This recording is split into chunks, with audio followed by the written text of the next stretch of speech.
मेरी लाइफ में आई। जब ये बिजनेस मुझे मिला, मैं उस समय नौकरी कर रहा था हरियाणा शिक्षा विभाग में। गणित प्राध्यापक की मेरी पोस्ट थी, math lecturer. That was class 2 and gazetted post in Haryana government. हरे पेन से साइन करने वाली पोस्ट पे मैं काम करता था।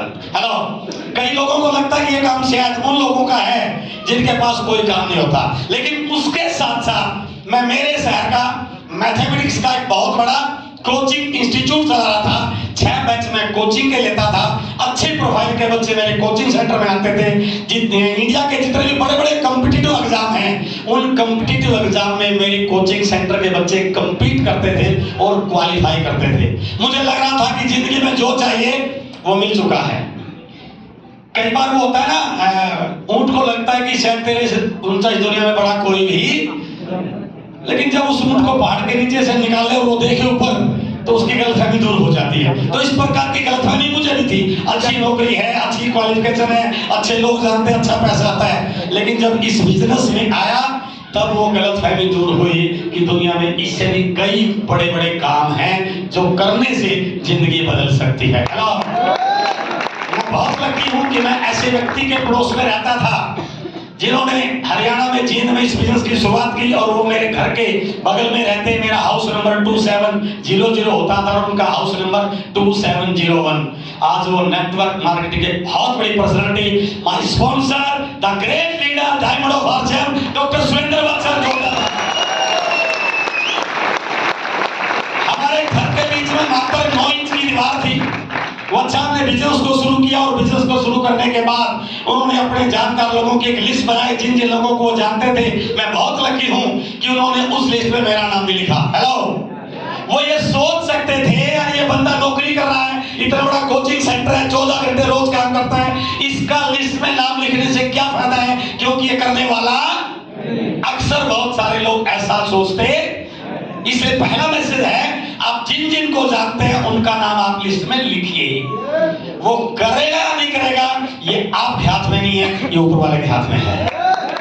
उन्होंने मेरा नाम लिस्ट में लिखा और एक दिन प्लान दिखाते दिखाते मेरे घर पर आए। मैं कोचिंग सेंटर में बच्चों को पढ़ा रहा था। मैडम ने कहा वत्सल मिलने के लिए आया, कोई अर्जेंट काम है। और जब मैं वत्सल से मिला, मैं बच्चों को बोल गया कि 2 मिनट के बाद मैं आ रहा हूँ, कोई मिलने के लिए आया है। बच्चों को मैं बोल के आया। जैसे वत्सल से मिला, वत्सल ने कहा कुछ जरूरी काम आपसे बात करनी है। मैंने कहा थोड़ा लंबी बात होगी तो रात को कर लेगा, भी मेरा कोचिंग सेंटर चल रहा है और जल्दी हो तो भी बता दिए। मुझे जल्दी अर्जेंट है।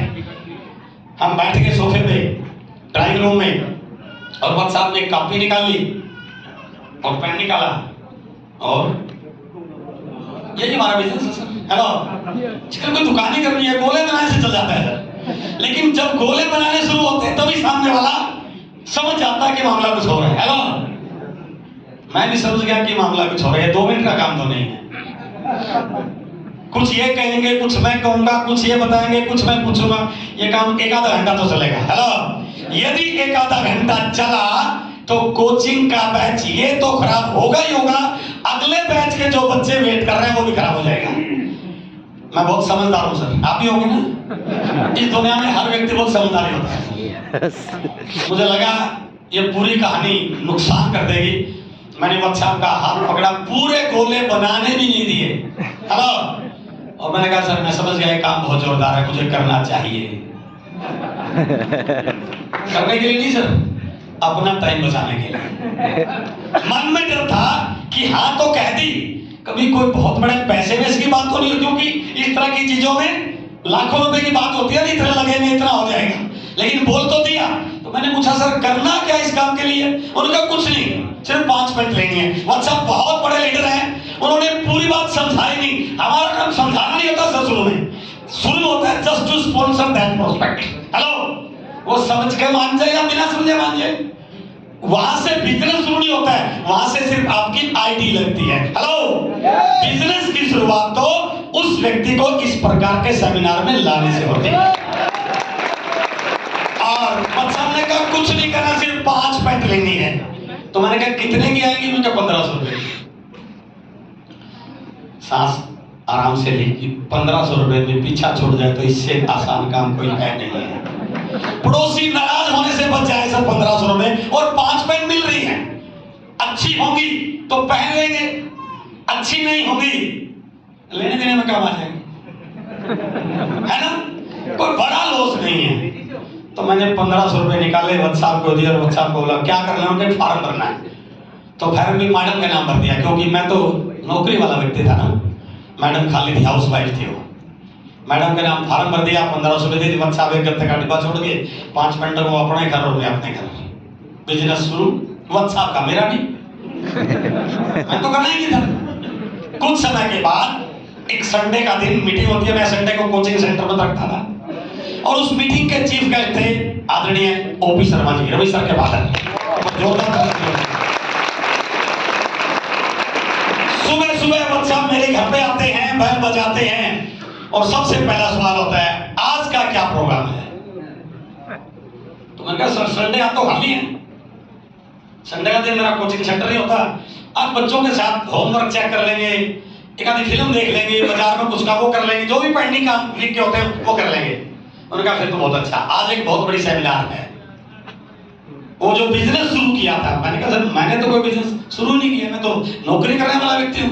नहीं, वो जो 5 पैंट आपको दी थी उस बिजनेस की आज एक बहुत बड़ी सेमिनार है। और जैसे बिजनेस की सेमिनार की बात आई, पहले तो मैं खाली था, सेमिनार का नाम आते ही मैंने 10 तरह के काम बता दिए। सर आज तो फुर्सत नहीं। किसी भी व्यक्ति को सबसे ज्यादा काम उस दिन होते हैं जिस दिन बिजनेस की सेमिनार होती है। Am I right?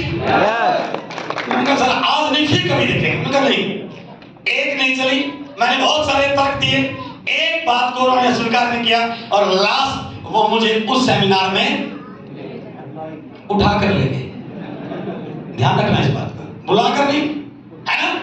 इस बिजनेस में लोगों को बुलाने से लोग नहीं आते हैं, यदि आपके अंदर उठाकर ले जाने की हिम्मत है तो आप इस बिजनेस में कामयाब हो सकते हैं। और मैं आज इस बात को पूरे ईमानदारी से शेयर कर रहा हूं, यदि मैं उस सेमिनार में ना जाता तो मैं आपसे नहीं करता सर, नहीं करता, क्योंकि उस सेमिनार में जाने के बाद मुझे पता चला ये क्या है, ये बिजनेस क्या है, जिसके आज अपन बातचीत करेंगे। इस बिजनेस को यदि आपने सही तरीके से किसी को स्टार्टअप करवाना है, उसको आगे एक्टिवेट कराना है, तो सेमिनारों की इंपॉर्टेंस बहुत जरूरी है, समझ रहे हैं आप। और उस सेमिनार में जाने के बाद मैंने बहुत सारी चीजें सीखी जो आज मैं आपके साथ शेयर करने वाला हूँ। उन्हीं चीजों को मैं आज आपके साथ डिस्कस करूंगा कि मैंने इस बिजनेस को करने का डिसीजन क्यों लिया। उस सेमिनार में जो कुछ घटित हुआ, मैं बहुत एक्साइटेड हुआ। जो मैं इस बिजनेस को ना करने के कारण उड़ रहा था, उस सेमिनार में बैठे बैठे मैं सोचने लगा अब इसको करना कैसे है। 14 घंटे रोज काम करके सेमिनार के लिए, बिजनेस के लिए तो टाइम निकलेगा नहीं, और वही सेमिनार में बैठे बैठे मैंने डिसीजन ले लिया कि आज के बाद कोचिंग सेंटर बंद, और जो 6 घंटे कोचिंग सेंटर में लगाता हूं वो आज के बाद 8 से बिजनेस को प्लान दिखाने में लगा। बहुत एक्साइटमेंट के साथ मैं सेमिनार खत्म होने के बाद घर पे गया। घर जाके मैंने बेल बजाई, मैडम ने दरवाजा खोला, और जैसे मैडम दरवाजा खोला मैंने कहा तो कमाल हो गया। उन्होंने क्या हो गया, बिजनेस तो गजब का है, व्हाट्सएप ने ये 5 पैंट दे दिए, ये तो सोने का खजाना दे दिया है। मैं बड़ा एक्साइटेड, और मैडम मेरे तरफ बड़ा तिरछा तिरछा देख रही कि यार ये बंदा गया तो ठीक ठाक था। मैंने कहा आप ठीक तो हैं? मैंने कहा बिल्कुल भैया ओके, आप बैठिए। तो मैंने उनको बताया कि ये बिजनेस इतने कमाल का आने वाले समय में फाइनेंशियल फ्रीडम दे सकता है, फाइनेंशियल सिक्योरिटी दे सकता है, टाइम फ्रीडम दे सकता है, पूरे इंडिया में नाम दे सकता है, मैं पता नहीं क्या क्या बता रहा था। और मेरी बात को पूरी सुने बगैर मैडम ने बच्चों को बुलाया, अरे भाग के आना, तेरे पापा पागल हो गए। और उस मीटिंग में ओपी शर्मा जी ने एक लाइन बोली थी, जिस दिन दुनिया आपको पागल करने लग जाए समझ लेना आप कामयाब होना शुरू हो चुकी है। और मुझे लगा दुनिया कहेगी या नहीं कहेगी, घर वालों ने तो कह दिया है, इसका मतलब काम तो चलना शुरू। मैंने कहा 6 महीने के लिए मुझे टाइम दीजिए, मैंने कोचिंग सेंटर बंद कर दिया है। बहुत समझाया, मेरे दोस्तों को जब पता चला कि उन्होंने कोचिंग सेंटर बंद कर दिया, तो जो अपने शुभ चिंतक होते हैं उनको अपनी बहुत चिंता होती है? तो वो मेरे घर पर आए, उन्होंने कहा कि यार ये पागलपन है, कोई वो कपड़ा बेचने का काम शुरू कर लिया, चलेगा नहीं चलेगा, कौन होगा क्या होगा, ये कोई तरीका थोड़ी आपका। उन्होंने एक लाइन बताई मुझे कि समझदार लोग ऐसे जल्दबाजी में डिसीजन नहीं लेते हैं। मैं भी एग्री करता हूँ, आप भी एग्री करेंगे। हेलो, तो मैं कहा समझदार लोग बड़ा सोच समझ कर डिसीजन लेते हैं। मैंने कहा बिल्कुल सही। अगली लाइन मैंने उनको बताई कि समझदार लोग सोच समझ कर डिसीजन लेते हैं, लेकिन कामयाबी की दुनिया में कामयाब उनको कहा जाता है जो अपने लिए गए डिसीजन को सही साबित करने की हिम्मत रखते हैं। मैंने 6 महीने का वक्त लिया, प्लान दिखाने के लिए लोगों के पास गया, कहानी उल्टी हुई। जिनको मैं अपना मानता था वो सब ज्यादा परेशान करने लगे। धीरे धीरे आगे बढ़ा, बहुत सारे लोगों ने मना किया, फिर भी कुछ लोगों ने यस किया, नेटवर्क बनना शुरू हुआ। जो भी टाइम छुट्टी के बाद मिलता था, रात को 11 बजे तक फील्ड में रहते थे। संडे का दिन मैंने कभी भी अपने घर पर नहीं लगाया। शनिवार को रात को कोई बस या ट्रेन पकड़ के निकल जाते थे, बाहर रहते थे। रॉयल्टी आने से पहले लगभग 4 स्टेट में मेरा बिजनेस जा चुका था। 6ठे महीने में I was royalty chief of hardware business. और जब मेरी रॉयल्टी की स्टेटमेंट आई, ये 2001 की बात है सर, जब मेरी रॉयल्टी की स्टेटमेंट आई तो वो इनकम मेरी कोचिंग सेंटर की इनकम से ज्यादा थी। लगभग उस समय 37-38 हजार रुपए के आसपास मुझे कोचिंग सेंटर से आते थे। ये 20 साल 22 साल पहले की बात है। तो जब वो स्टेटमेंट आई तो मैंने पूरे घर वालों की आपातकालीन बैठक बुलाई, क्योंकि उन्होंने 6 महीने का वक्त दिया था। तो मैंने कहा ये मेरी स्टेटमेंट इस महीने की, अभी तो सिर्फ पेंट है, कल को सर्फ भी आएगी, हल्दी मिर्च मसाला भी आएगा, साबुन नमक भी आएगा, बहुत सारे प्रोडक्ट आएंगे। कंपनी बड़ी तैयारी कर रही है, टीम छोटी सी है, टीम बढ़ेगी। अब आप बताओ मुझे आरसीएम करना चाहिए या कोचिंग सेंटर चलाना चाहिए? और अब कमाल मानेंगे, पूरे घर वालों ने एक स्वर में कहा अब आप आरसीएम बिजनेस कर सकते हैं। मैसेज क्या? जब लोग आपके अगेंस्ट होते हैं, आपके साथ नहीं होते हैं, आपके डिसीजन में आपको सपोर्ट नहीं करते हैं, जिस दिन आप कामयाब हो जाते हैं, घर वालों की बात छोड़कर पूरी दुनिया आपके साथ लगने को तैयार हो सकती है। 9 महीने I was technical chief of hardware business 2001 में शुरू किया। 2007 आते आते 6 साल में इस बिजनेस से मुझे इतना पैसा आ चुका था जितना मुझे हरियाणा गवर्नमेंट 58 साल की एज तक देने वाली थी। इतना पैसा मैं 6 साल में कमा चुका था।